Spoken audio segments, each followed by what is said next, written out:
Hi, welcome. Happy Friday, everyone. Today we're going to save the world. I'm your host, Robin Leonard. I'm the CEO and co founder of AF Digital. I'm really excited to be here with you today. Great. So, to tell you a bit about myself first, I plan to live forever. I've got where we are on this path, and I'm going to talk about why. But I have this optimism that we have the potential to live forever, and we're the first generation of humans that can do that. But on the other side, I'm also prepping for the end of the world because I have a pretty strong feeling that we're not going to really make it. So I've got this dichotomy within me. I'm going to talk about why I think those things, but it's really important to understand the future and justifying what we're even talking about today. So I'm not sure if anyone knows about Ray Kurzweil. He has an 86% accuracy on his predictions. He's a very famous futurist. And he has predicted that in 2030, we won't really die from age related diseases, things like heart disease, lung disease, liver disease, cancer. Those things are getting solved by technology, by today's technology, fairly rapidly. So if you make it to 2030, you have a pretty good chance of making it to 2040. And by 2040, we won't die of anything. So because of nanotechnology and other advancements, literally we won't biologically die from anything. So that's all really good news. So if you make it to the 2030 cliff, then you make it to 2040 and you're good. You can, of course, get hit by a car or fall off a cliff, an actual cliff. So you can still technically die, but it's unlikely that you'll die from anything that in the future these things will be laughable that we once used to die from these things. Then Ray Kurzweil also predicts by about 2045 singularity. And for those that haven't heard of what singularity is, it really just means that the robots are smarter than humans. So after this point, it's actually very hard to predict the future because you'd naturally expect the rate of acceleration to, skyrocket. And with that, it's very hard to forecast, right? We've already got this is an exponentially increasing logarithmic curve that we're looking at. So that's really from a futurist perspective. And the question is, should we trust robots to do the right thing by us after 2045? What will they do? Will they take care of us? Will it be about us, or will we be seen as a bit of a nuisance, like mold on the planet, potentially? What is the function of mankind?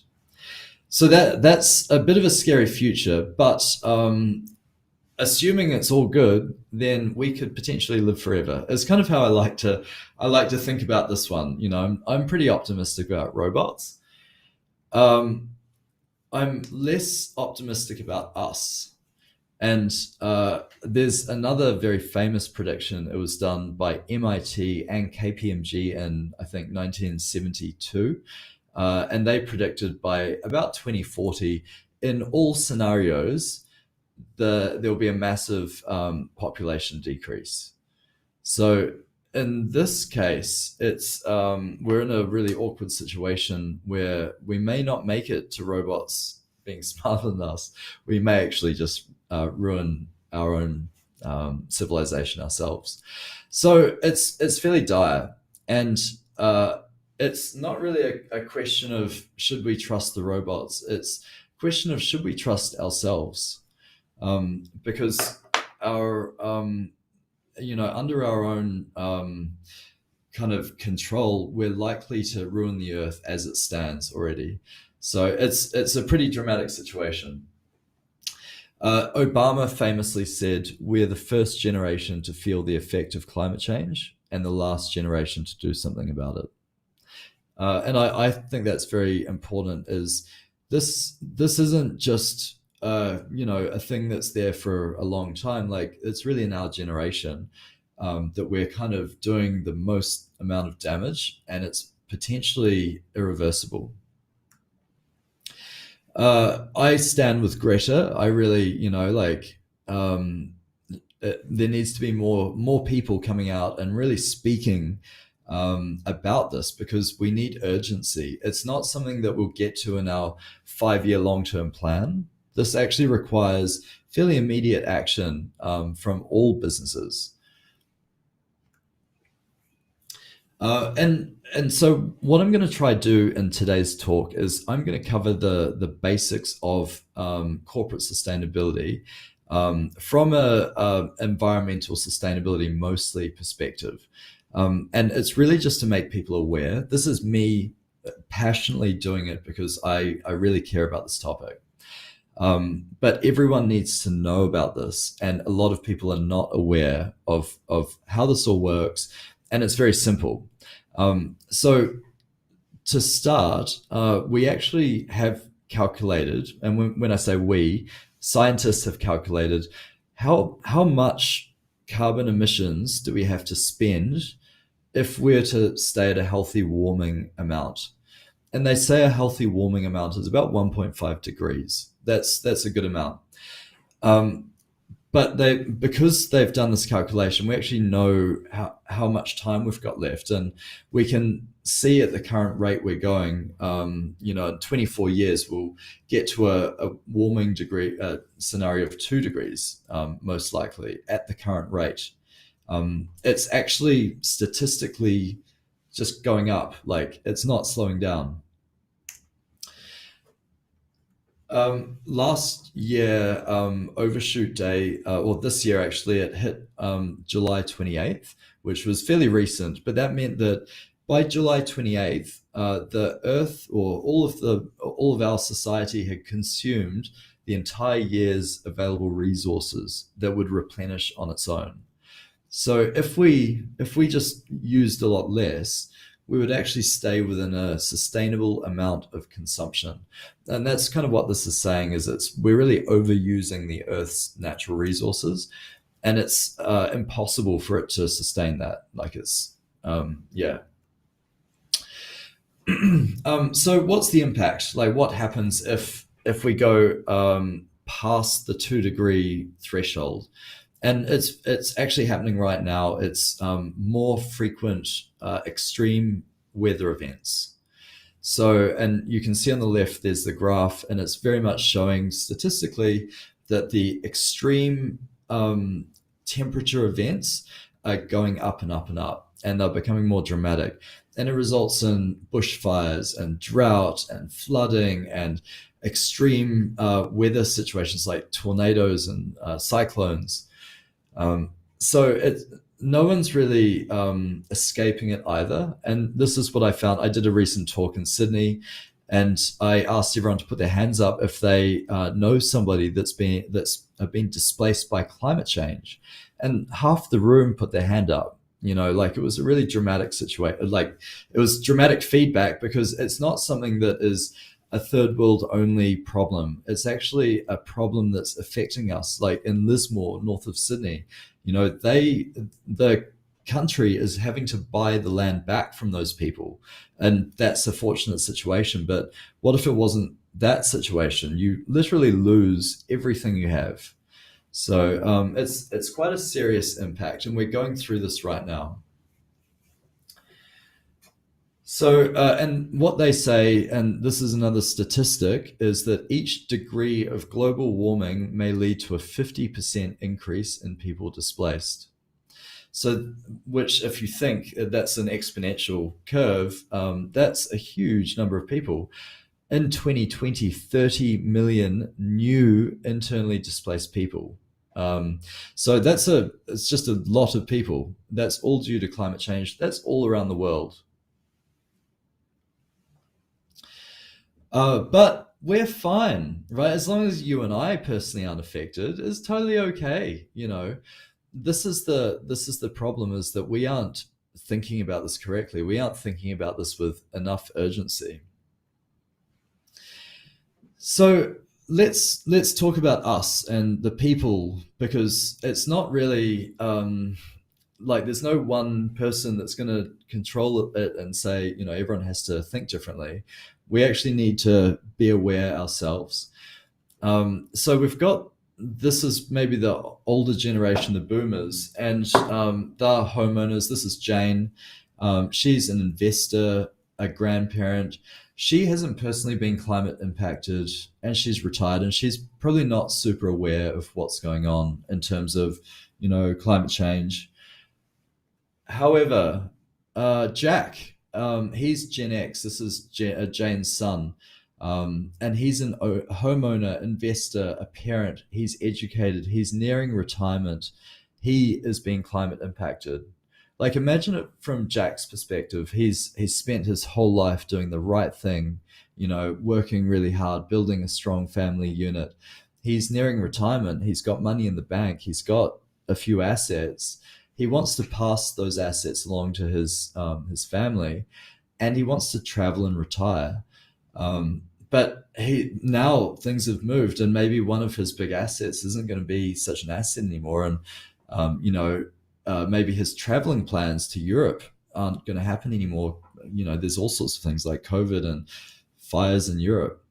So thinking from maybe his daughter's perspective, Sarah, his eldest daughter, she's more of a millennial. She's also a homeowner. She's very young to enter the market. She's an investor, a parent. She's educated. She's at the prime of her life. She's directly climate impacted. Her first home was in Lismore, and you know, she lost that, and she's had to go through. Obviously, insurance is kind of taking care of that, but it's just been a big disruption to her life. And then Kyle, who's the eldest son of Sarah, and I know we've squeezed a lot of generations in here, but think about Kyle. You know, he's Gen Z, a gamer, a coder. He's a crypto investor. He's a climate activist. He's a creator. You know, this kid is a new generation of person, and none of the other guys really understand everything that's going on here. Especially the word degenerate, for example, you know. So this is a very different breed of person. But he's also been climate impacted as well, because he obviously lives with his mum. So he's a little bit, you know, I'd be unhappy if I was him. He's also received this situation without any ability to change it. He feels angry. You know, he's so angry because these people, his former generations, they've kind of abused the earth. They had the opportunity not to, and it's just been plasticked and, you know, rubbished. So he's really upset. And this guy, Kyle, he's the key to most consumer buying decisions of the future. You know, he's the one that will drive it. In the same way, the Nintendo Wii was bought by the mother for Kyle in the past. He's going to be driving the household decisions because he wants to ensure that everyone's doing the right thing. And this is a really interesting point, is that sustainability is really important. But the change in behavior will only happen when people stop buying the wrong things. You know, I go to the supermarket every day, and things are wrapped in plastic, and I have to work hard not to buy products that have plastic in them, or, you know, etc. So this is really the big change in thinking. It's not about the corporations just ticking a box here. This is actually about the sustainability of the business, because the revenue may be impacted by the future buyer. So how do companies get started? The United Nations defined the 17 Sustainable Development Goals. I think it was the Paris Climate Agreement, and it's really stuck. And these aren't going away. They're referred to as the SDGs. So, and this is something that I hope that you take away from today, is that these exist, and it's not just climate, it's across every part of sustainability. And it's all about kind of just having more equity. It's when it talks about zero hunger, it means everywhere. It means what is a good amount of food and what is good nutrition for every single human on this planet. So these are really important to be across.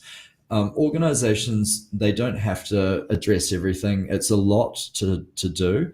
But what I would do is every organization should be aware of them and have a review of them and understand which ones are relevant to your organization, and then create a plan around those ones. And that's the general approach to SDGs. It's really important to be across these as well. Every year, there's a website and they release a report. It's a very thorough report. It's full of hundreds of these in an infographic, easy to read format, but literally hundreds of these points. And for example, during COVID-19, 4 years of progress against poverty was erased. That's one of many examples of data-driven facts. The second one that I picked out there, 24 million learners may never return to school, which, that's a huge number of human beings that are really going backwards in society, not forwards. So that's why this is so important. This is really about doing the right thing by the earth and by the human race. And if we can all do this, then we can have an impact. So SDGs are really important. And moving into science-based targets, this is another key word that you will hear over and over again in the sustainability world. And the science-based targets is really, if I am to become net zero, when? Like, is it 2050? Is that my goal? Okay, if that's my goal, then what is my baseline? Where do I start? I'm currently emitting, say, 1 million tons a year, and I want to get to zero by 2050. How do I do that? And science-based targets is a methodology, and it's very simple. There's a few considerations, and it's really important to work with someone that knows what they're doing to really define what a reasonable science-based target is. And a really good example of what I mean is if you have your baseline of 1 million and your end of zero, what is the month 1, month 2, month 3? What is the expected number on each month and each year until you get to zero at 2050?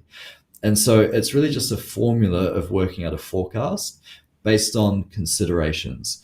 One of the considerations is, am I going to immediately reduce?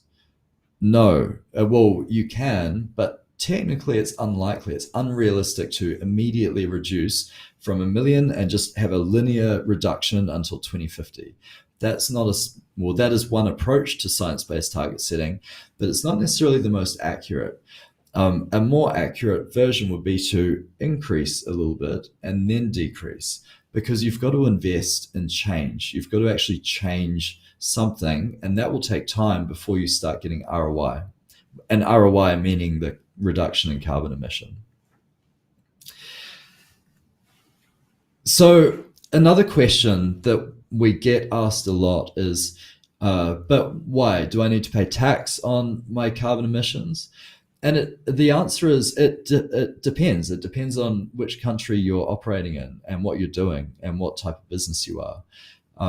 Every country, or not every country, many countries are forming one of two types of carbon taxes or carbon governance tools. So one is just a general carbon tax. And if you think about the New Zealand fart tax, it's quite a famous one for the cows. So because they emit methane, there's like a tax for that, which is a government tax. That's a general carbon tax. An ETS, or it's also an emissions trading scheme, also known as cap and trade. That's where the government provides a number of carbon credits to the market, and I think there's a cost to that.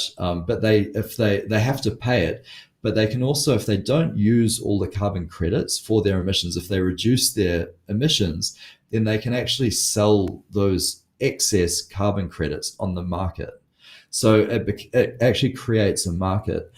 In North America, it's been proven that the ETS, the trade scheme, even though it sounds a bit fishy, is actually more effective to incentivize companies to reduce their carbon emissions. So it's really interesting. Australia, it's early days, but with this government, the Labor government, and I'm a Kiwi, so I can't comment, I'm hoping there's a much bigger focus on shifting towards incentivizing good behavior for companies. But the reality is, it's not going to be easy. It's not like we just get around a campfire and sing kumbaya and the climate is saved. It's going to cost a lot of money, and there has to be a lot of investment in the change. Right now, we're spending $5.7 trillion per year to lower the impact of fossil fuels. So that's our current spend. However, what we need to be spending is $9.2 trillion. So it's just over half of what we should be spending is what we are spending. So naturally, we're going to continue. And all of these predictions, if you look on that graph, they like if we're really great, we're going to go down and it's amazing. But the reality is we're probably going to continue along that black line until things change. We're likely to head towards a 3, 4, or 5 degree warming scenario if we don't do anything. The other consideration is if we don't chip away at it, the area under the curve is the impact. It's not about just where the line is. So the more time we spend emitting a lot of carbon and other gases, the more damage we're doing, and it's massively impactful. So we can't wait for a magic bullet. Like if we continue emitting at a high amount and then have a sudden solution, someone comes up with a magic solution and it suddenly changes, all of the area under that curve is actually the impact that it's done. So how do we figure this out? How do we understand how much we're actually emitting? And this is kind of the question a lot of people ask is like, well, how do I actually know? And as I was doing my research and study in sustainability, this is something I came across that had a massive impact on me personally. And it was a personal carbon calculator. There's probably 10 of them on the internet. I think WWF has a really good one as well. This was just the first one I found. I did it really roughly. I'm not a big consumer. I don't drive a car. I live in the city in an apartment. I work in the city. I have a motorbike I use on the weekends, but outside of that, I don't travel that much, but I do fly occasionally. So I thought I was going to be pretty good, but actually what came out, if you look at that big black foot, that's my carbon footprint. My country's average in Australia is the middle one. Oh, when I saw this, I was like, oh my God, Robin, you're the worst. So this really made me think, like, what the heck? And there's two things. It made me think, what the heck am I doing that is really emitting? And the fact is, all the questions I was asking, like, how often do you fly? Do you use recyclable bags? Do you use plastic bottles? Like those kind of things. Like how many coffee cups do you use a month? Everything you consume has a carbon emission. It has a carbon footprint, and they all add up. And the less you use, the less you emit. It's as simple as that.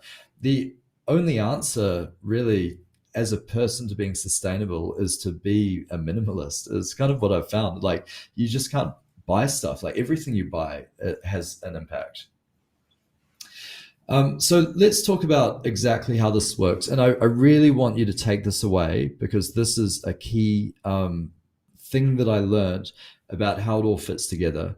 Because for a long time, I was thinking emissions, okay, emissions. Like, yeah, I hear the word, but what is it exactly? And how do we quantify it? Is it carbon? And what does carbon mean?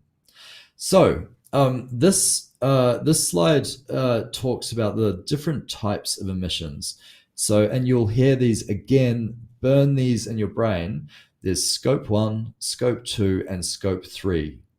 Scope 1 and scope 2 is largely what companies report on at the moment. When they're reporting, many companies currently do already. These are the focus. These are the scope 1 is really your own facilities, your own vehicles, all of those direct emissions that you know that you're doing. Scope 2 is if I buy energy or power or gas or anything like that, what is the emissions per kilowatt hour, for example, of what I'm buying? Because the producer of that energy, they were emitting. So it's very simple to work that out. So that's what a lot of organizations focus on. There is a large call for companies to report on scope 3. And scope 3 is your upstream and downstream. And this is really, it's more like a scope 1 and scope 2 are like the tip of an iceberg, whereas scope 3 is really the big impact. So if you think upstream, if I'm like a retailer of fast fashion and I use a manufacturer in China, think about all of the emissions of the manufacturing process, the textiles, the workers going to the factory, the storage costs, the shipping emissions, like all the way through the supply chain to get that $15 t-shirt on my rack. There's a huge amount of impact to the environment. In the same sense, downstream as well, I've got that $15 t-shirt.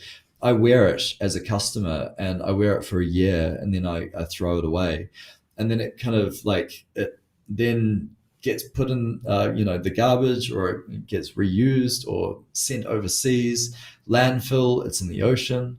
There's all of those downstream effects. I may also be a provider in a supply chain where I'm upstream of another company as well. So there's all of these effects that are not just your direct emissions. And this is what organizations need to consider as the right thing to do, is be aware of these, because these are really your big impacts.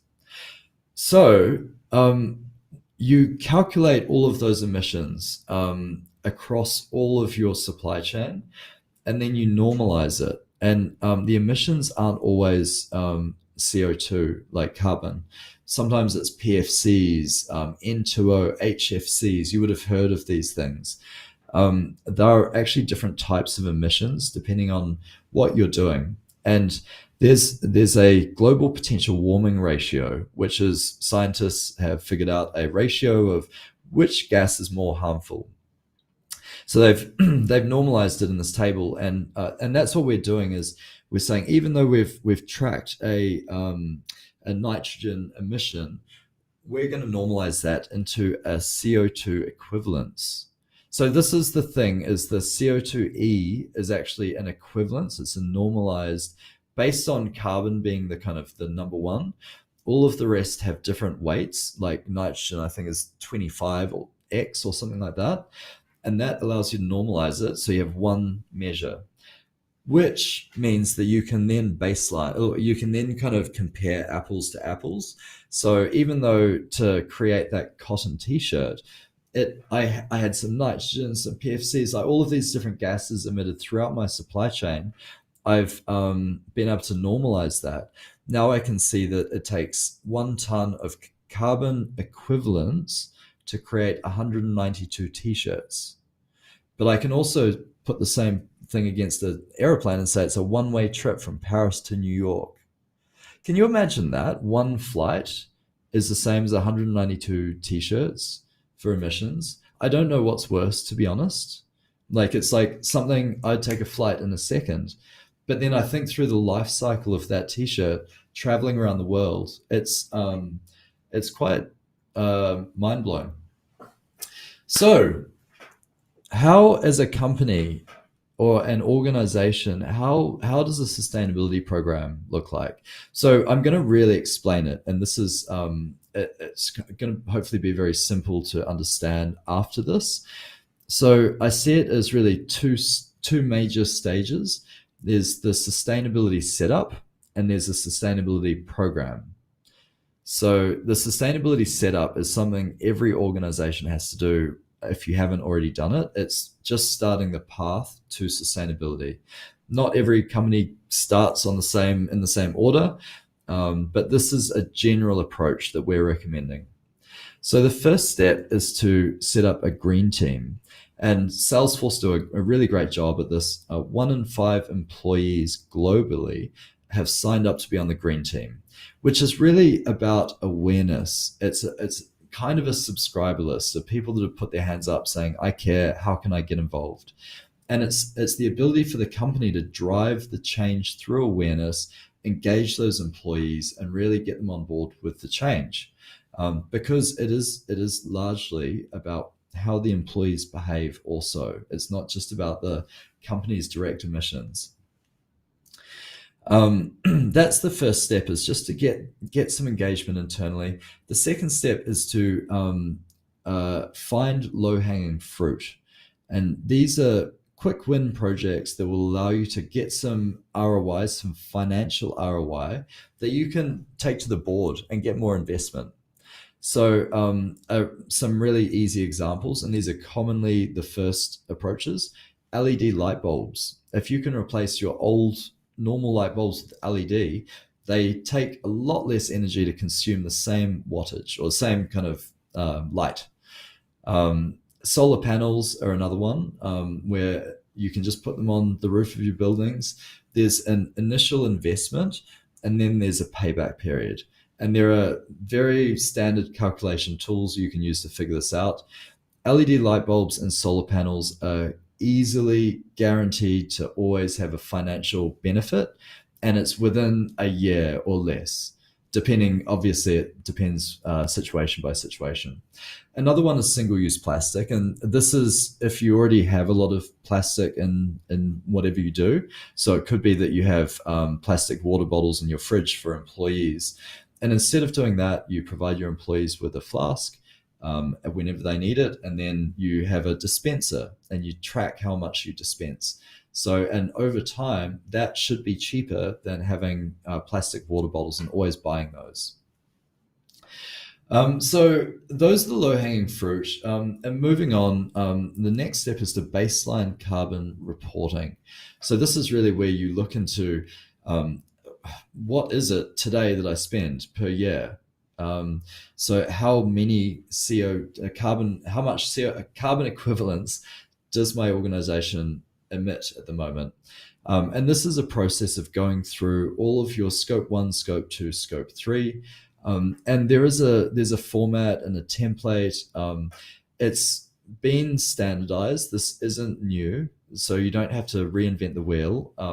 You just have to go through the process of saying, okay, what under scope 1, what have we got? How many cars have we got? How many, how much do they drive each year? What invoices do we have of those? Especially fuel receipts. Those kind of things are really what drives your sustainability reporting, because that's the inputs. It's like, okay, we've got some electricity receipts from the power company and the office. And you think about each of your different assets as having a footprint. So say office A is on mine's 222 Pitt Street. Office B, 116 Fancy Street. Each of those has associated power bills that come in and out. And you start to group them and think, okay, well, this building is emitting this much emissions. So that baselining you've got to do, and you've got to do that before you start doing anything else. And then the next step is science-based targets. And this is, as I described before, is applying a formula to forecast what are we trying to get to and what's a realistic path to get there. And you can imagine, you can't just set a forecast and then do nothing. You actually have to implement a program. So often companies also are hiring a head of sustainability. This is really, it's not a new role, but it's got a lot of focus now. But considering what they need to do, they actually have a very, very big list of responsibilities. and it's across everything. Like they've got to do people change, but also the science-based targets, the footprint reporting. They've got to think about offsetting and reduction and comms and PR. What about reputation when there's something bad that happens in the news? And supply chain compliance, like upstream, downstream, So this person is actually, they've got their fingers in every pie. So let's talk about the sustainability program. So the first step is really to start with the like you've got that baseline. Now we need to report on how we're tracking. So every quarter, every year, you'd want to provide an updated number on all of the scope 1, scope 2, scope 3 emissions and how you're tracking. And you also want to compare that against your science-based targets. Yeah, so that's the key is you've got your baseline, you've got your goal, and you now need to track it along. And this is really a large part of the sustainability reporting process. And that's where a lot of companies, or a lot of people go, okay, tick, I've done my obligations, I'm good. But then the CFO gets involved. And well, actually, the CFO and the CMO. So the CMO is like, wait, we've got to get the green tick. Otherwise, it's all a waste of time. In order to get the green tick, I've got to do more than just report on my emissions. I've actually got to be net zero. So I've got to cancel out all of my emissions by offsetting. So offsetting is just a process of buying a carbon credit. It's kind of like buying good. You're buying enough good to replace your bad. It's not the answer, but it gets the CMO the green tick. However, the CFO is like, what the heck? Why are we buying this expense of carbon credits? Because you want to get the green tick. Like this is $1 million a year. I don't know how much it is. Like 1 million emissions. $1 million. What will happen to the CFO? He will be like, well, where am I going to get this money from? So the CMO will maybe have to fund some of it, but it's like not really a CMO budget to buy carbon credits. So you've got this really big problem.